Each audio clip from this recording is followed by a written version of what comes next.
Victor, thanks so much for joining us today on NBC Sports. Firstly, how are you? And the sun's shining here in London, so I feel like spring's arrived, right?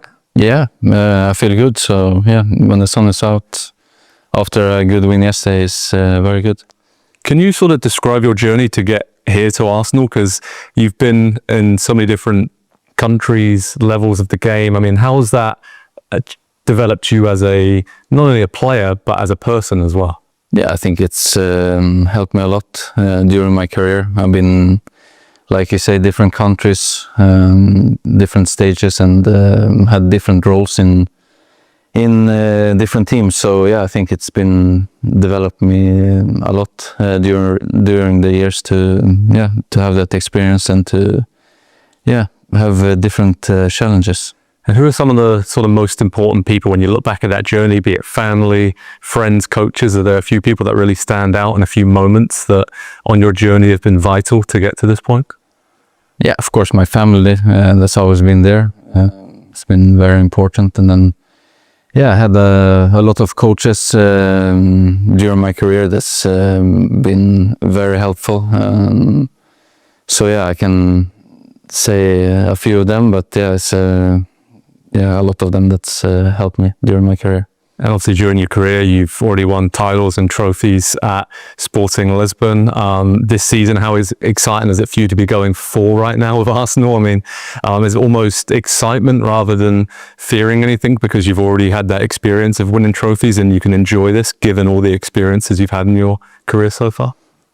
Yeah, I think so. I think the last 2 years I've been in quite similar situation in different ways where we've been fighting for titles, and yeah, it's been tough in different stages in the season, and rivals has been close to us in the league table, but yeah, luckily we managed to finish first both seasons. I was in Sporting, which was obviously amazing. So yeah, of course, I think being in this position now with Arsenal, I think it's helping me, just having the belief and the excitement to be in this position right now, and not fear anything too much. Can it help your teammates as well? I was speaking to Jurien about this over the weekend, his experience of winning trophies. Is it,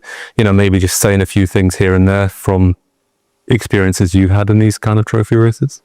Yeah, of course, if you've been in similar situations and you felt that where you won in the end, of course, that's gonna help you believing that you can do it again because you've done it before. So yeah, I think it's just positives to take from that. And talking about positives, obviously your performance against Spurs, we spoke after that, scored a couple of goals, and we spoke about the link-up play with all the great attacking midfielders here at Arsenal and how it develops. Can you explain how you develop that sort of on a training ground? Because it doesn't just happen overnight, right? That's a lot of hard work, and how great is that for you to work with these players and develop those kind of partnerships on the pitch? Yeah, I mean, first of all, I think the most important is to understand your teammates and how they play, and then of course when you play games with them, I think that's where you improve the most, because you understand in the games how it works, and how you should move in relation to them, and of course also according to how we want to play in that certain game as well. So yeah, I think over time it's been better and better, and of course it's a lot of amazing players here in the team, so yeah, that makes it even easier. And you obviously won the Player of the Month for Arsenal recently. That must have been amazing for you, and the manager speaking glowingly about you. How are you feeling? Like very settled and confident here at the moment? Yeah, I feel good. Of course, to get that award is great. But yeah, I think it's more important things to get this season, and I think we just have to do things like we've done the last couple of months, and improve as well, together to go where we want to go. talking about your own improvement, I mean, what kind of things do you want to work on to get to that next level? Are there, stats or things you want to improve, or are there other strikers that you've idolized and you want to build more of that into your game? I mean, what's the next kind of step for you, Victor, as a striker? Yeah, I can improve everything, I think. So yeah, I would take everything. Okay, well, that's good. That's good for the future. That's good. Off the pitch, in terms of sort of teammates, I mean, who do you sort of hang out with? I mean, what do you get up to in North London? I mean, any hobbies or anything like that? Yeah, to be fair, I hang out here most of the time. So but of course the Scandinavian guys in the team, Christian and Martin, I hang out with them a lot. But yeah, I think it's easy to hang out with most of the guys in the team, to be honest. And I think we are that as a group where everyone can be with everyone. So yeah, I think it's a good group. In terms of yourself, I mean, how would you kind of sum yourself up, sort of as what's important to you in your life? Family, friends, goals, winning football matches, celebrate with the fans, winning titles. Yeah. I think Arsenal fans will love to hear all about that. Growing up in Sweden, I want to ask you about that. I mean, did you play other sports growing up? And what was it like growing up near Stockholm? What kind of, childhood and all the rest of it when you were growing up there? To be honest, for me, it was mostly football. I think, of course, we have a lot of other sports that people play, but I think it's like in every other country, the easiest to play is football. So, since I was young, I started to play football, and I think growing up there was it was fun. I went to football school when I was like, I think 8 or 9, and you were in the same class as a lot of footballers, and you played every time you got the chance. And we had trainings with them as well in the mornings, and it was just a lot of football, but a lot of fun as well. So I enjoyed it. And in terms of enjoyment coming up, I wanted to ask you about a fan fest we have coming up in the USA. Premier League and NBC Sports are working together. Big festival in Tampa Bay. What is the first thing you think of when I mention Florida? What's the first thing that pops into your mind? Sunny. Sunny. Yeah. We can do a bit more of that here in London, right? Maybe for the future. Yeah, I think so. Brilliant. Well, thanks, Victor. Thanks for your time. Thank you. Really appreciate it. Because it's another one of your former clubs that had a little bit of a stumble this week. Sorry, couldn't resist. We have some positive former teams. But nobody saw this coming, you'd have to say, against Nottingham Forest. Did it surprise you, that result against them? I was working for the club at Leeds United at the weekend, and they had to show a desire, a fight, a different way of getting results. It was a tough ending. They started obviously on the back foot, then found the way.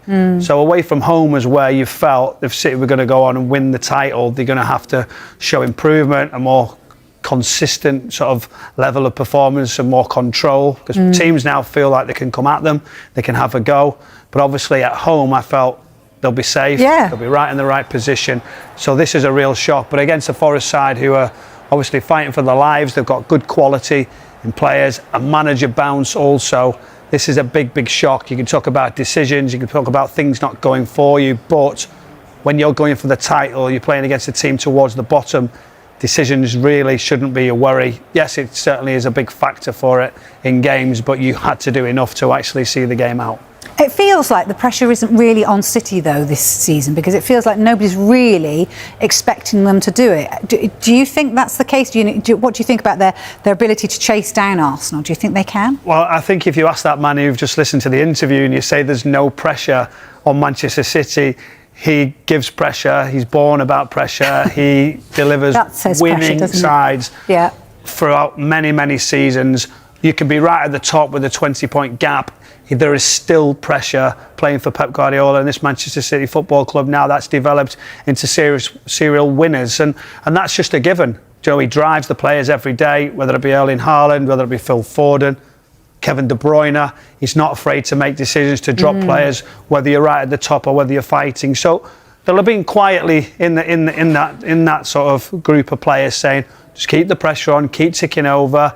Arsenal have got away a couple of times and then come back with some of their results, and then it was on. Then it's all is, where is that game? When are Arsenal coming to the Etihad? Then it's in your hands. This has changed it. Now we're going to rely on Arsenal. I do feel like there's one more twist, but for Manchester City, they're going to have to go with obvious reasons right now with wins in every single game. Yeah, and is it worse to be chasing, or I don't know what that feels like, you know? I think for Mikel Arteta, he's nervous with every situation because at the start of the season, supporters were saying, you know, even former players, if he doesn't do it, this is it. He's got to go. And I'm thinking maybe I'm a little bit soft, a little bit sort of understanding because of the level of competition. And he's done an unbelievable job. Now he's getting sort of question marks asked about whether it's his style of play, are they doing enough, are they game management? But he's right there. So at this moment now, he'd take it, obviously leading all day long. What I feel like he's always needed is a bit of a gap. Rather than really, really close. And that pressure game in April against City at the Etihad, he'd be a lot more comfortable today, I am sure. What about that game against Brighton? They did the dirty work, didn't they? Is that sort of performance, does it matter? It's a winning one. Is that a title-winning performance, do you see, from that side? I think we can look at title-winning teams. We could say about Manchester United with Fergie time, where they just kept grinding out results, whether it be a clean sheet, whether it be a find a way to win, to get through it.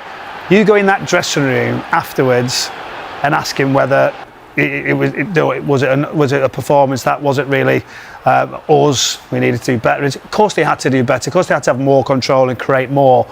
But that is something that he's finding a greater determination in his team. Different ways of winning, goalkeeper staying down, bending the rules, game management, etc. Where do you stand on that time wasting? Is it good? I would never have done anything like that. No, I can't imagine. I would never have bent the rules or got into trouble in any way, as you know. But of course, listen, I made decisions that weren't right. But the time wasting, whether it's the right arm, whether it's the left arm, I think this is a step too far. I think that's a lot of people's opinions. I think Brighton certainly have that. And some people would say when you go too far, be careful what you wish for. Sometimes it could come back and haunt you slightly. But they're in a great position. I think he's managed to keep that fight. He's got that determined look about him.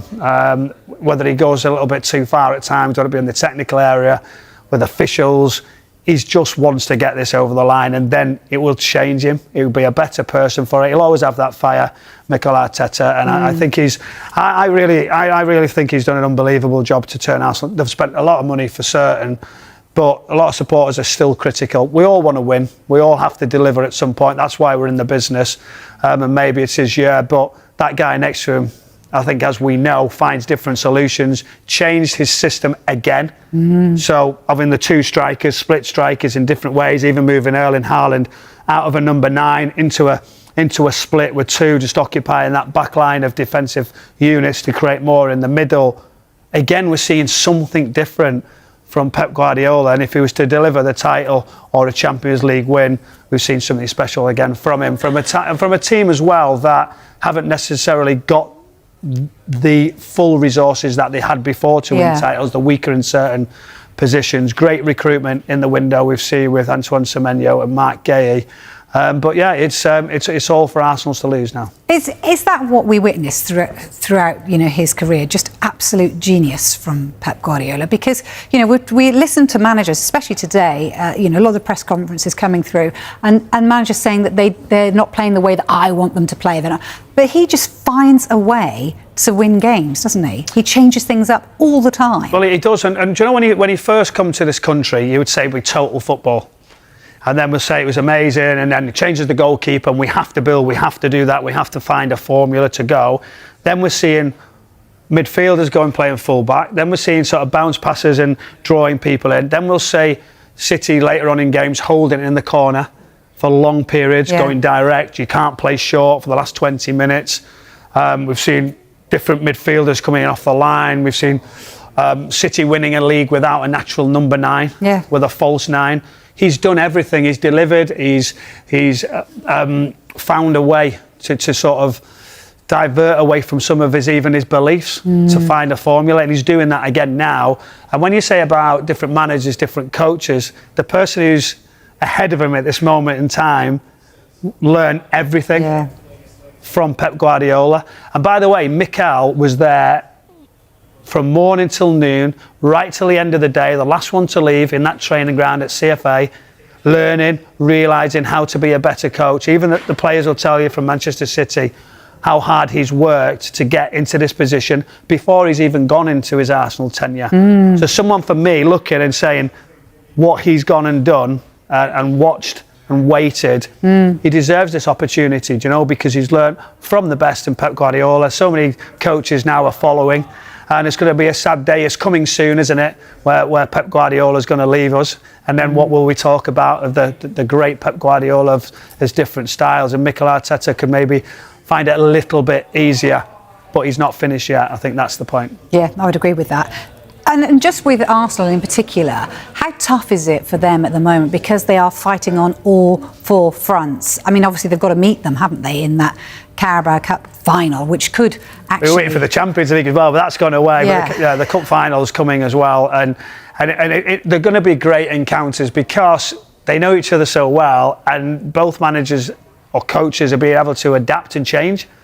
So in-game changes, whether they go man-to-man, whether they go high press, they all now seem to have the other answer quite quickly to change. And that's where, when you're watching it, it's fascinating. And sometimes it's not always clear what we're seeing, but they both react. And that's why it's not always clean or as fluid as you would expect. But they're going to be great games. I'm looking forward to them, working on both of them. So it's special football matches. But what Arsenal have done now, I think, at the start of the season, when we looked and we said the strength and depth, their recruitment, their bench, the players behind, the choices that Mikel's got is so much stronger than it was, and that's what's been able to look on all fronts.